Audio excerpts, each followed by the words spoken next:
हमेशा खुश रहिए, मस्त रहिए, आगे बढ़ते चलिए। आज है खुशहाली दिवस। तो केवल एक दिन खुशहाली दिवस मनाने से क्या होगा? केवल एक दिन दिवस मनाने से क्या होगा? और इसीलिए हम बार बार बोलते हैं, अपने चैनल के माध्यम से भी बोलते हैं, क्योंकि ये चैनल आप ही लोग का है। तो देखिए, तो एक बार ज़रूर कमेंट्स कीजिए कि हाँ सर, हम भी खुश हैं, मस्त हैं, जितना पढ़ा रहे हैं उतना लिख रहे हैं और आगे बढ़ रहे हैं। चलिए, हम आपके सामने आशुतोष पाठक प्रज्ञान क्लासेस में एक बार आपका फिर स्वागत है। एक आवश्यक सूचना, बीपीएससी टीआरई 4.0 के लिए सोशल साइंस के लिए क्लासेस जो पहले से चल रहे थे उसको और भी धार देने के लिए शनिवार यानी 21/3/2026 से एक नई शुरुआत होने जा रही है। राजनीतिक शास्त्र यानी भारतीय राज्य व्यवस्था को ध्यान में रखते हुए, पूरे इतिहास को ध्यान में रखते हुए हिस्ट्री का पूरा का क्वेश्चन तो सॉल्व होंगे ही, साथ में हम लोग एक एक टॉपिक को भी एनसीईआरटी के माध्यम से पढ़ेंगे। चलिए, आज 20 मार्च है और दो महत्वपूर्ण टॉपिक हम आपके सामने लेकर आए हुए हैं। पहला है विश्व गौरैया दिवस और दूसरा है विश्व खुशहाली दिवस।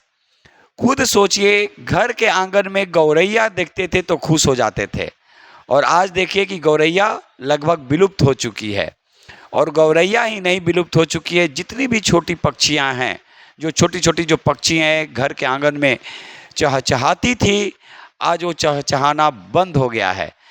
बच्चे जो गौरैया को देखकर बड़े होते थे, आज उनको पता ही नहीं है गौरैया नाम की भी कोई पक्षी होती थी जिसको हम लोग देखकर बड़े हुए, और उनके साथ खेलना भी, कैसे खेलना, तो पकड़ने के माध्यम से पकड़ते थे तो वो उड़ जाती थी। और आज देखिए कि वही गौरैया एक संकटग्रस्त ही नहीं कहेंगे, वो लगभग विलुप्त हो चुकी है। इसका सबसे बड़ा कारण है शहरीकरण और औद्योगिकरण के कारण विश्व में से लगभग गौरैया और खासकर छोटी पक्षियां लगभग विलुप्त हो गई है। इसी को ध्यान में रखते हुए 20 मार्च को प्रति वर्ष गौरैया दिवस मनाया जाता है, और इस बार की जो थीम है आई लव स्पैरो। तो केवल आई लव स्पैरो कहने से नहीं होता है, सेव स्पैरो करने से नहीं होता है, उसके लिए हमें आगे आना होगा। चलिए देखते हैं। 20 मार्च विश्व गौरैया दिवस के रूप में मनाया जाता है। शहरीकरण के कारण छोटी पक्षियों के साथ साथ घरेलू चिड़िया, जिसका वैज्ञानिक नाम है पैसर डोमेस्टिकस भी कहा जाता है, विलुप्त होती जा रही है। इसी को बचाने के लिए प्रतिवर्ष 20 मार्च को विश्व गौरैया दिवस मनाया जाता है, और इस बार का जो थीम रखा गया है 2026 का आई लव स्पैरो। तो हम यही कहेंगे कि जब गौरैया बचेगी, जब छोटी पक्षियां बचेंगी, तभी कुछ हो सकता है। तो बचाना जरूरी है, अपने लिए भी, पर्यावरण के लिए भी, और आने वाले जेनरेशन के लिए भी। चलिए, उसी प्रकार दूसरा जो टॉपिक है विश्व खुशहाली दिवस। विश्व खुशहाली दिवस भी हम लोग 20 मार्च को ही मनाते हैं। संयुक्त राष्ट्र के द्वारा 2012 में प्रतिवर्ष खुशहाली दिवस मनाने का घोषणा किया गया। इस दिन ये कहा गया कि हर देश अपनी खुशहाली रिपोर्ट तो जारी करेगी ही, अलग से भी एक रिपोर्ट जारी किया जाएगा। आइए देखते हैं। संयुक्त राष्ट्र द्वारा 2012 में यह घोषणा किया गया कि 20 मार्च को विश्व खुशहाली दिवस मनाया जाएगा।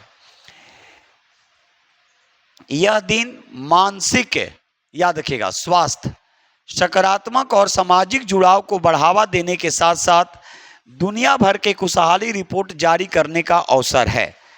मानसिक स्वास्थ्य की भी यहाँ पे चर्चा की गई, क्योंकि आजकल लोग सुखी जीवन के कारण खुश होना भूल चुके हैं। तो सुखी जीवन और खुशहाली जीवन में अंतर है। तो इसलिए हम बार बार बोलते हैं, खुश रहिए, मस्त रहिए, आगे बढ़ते रहिए। तो देखेंगे साथ साथ दुनिया भर के खुशहाली रिपोर्ट जारी करने का अवसर है। किस दिन? 20 मार्च को। अब यहाँ पे क्या क्वेश्चन आपसे पूछा जाएगा, इस वर्ष का विषय क्या रहा? तो सोशल मीडिया और युवाओं की खुशी। आप देख ही रहे हैं सोशल मीडिया पे एकदम दिन भर लोग लगे हुए हैं और उसी में वो खुश हैं। पहला स्थान लगातार 9वें वर्ष फिनलैंड का रहा। और फिनलैंड के साथ साथ और भी कौन से देश शीर्ष स्थान पे रहे? तो आइसलैंड और डेनमार्क। भारत का स्थान इस वर्ष 116वां है, तो वहीं अंतिम स्थान यानी 147वें स्थान पर अफगानिस्तान का है। तो आज हम लोग 2 टॉपिक देखे, एकदम नए रूप में देखे, विश्व गौरैया दिवस और विश्व खुशहाली दिवस। तो एक बार फिर बोलेंगे, गौरैया को घर में लाइए, जीवन खुद ब खुद खुशहाली से भर जाएगा।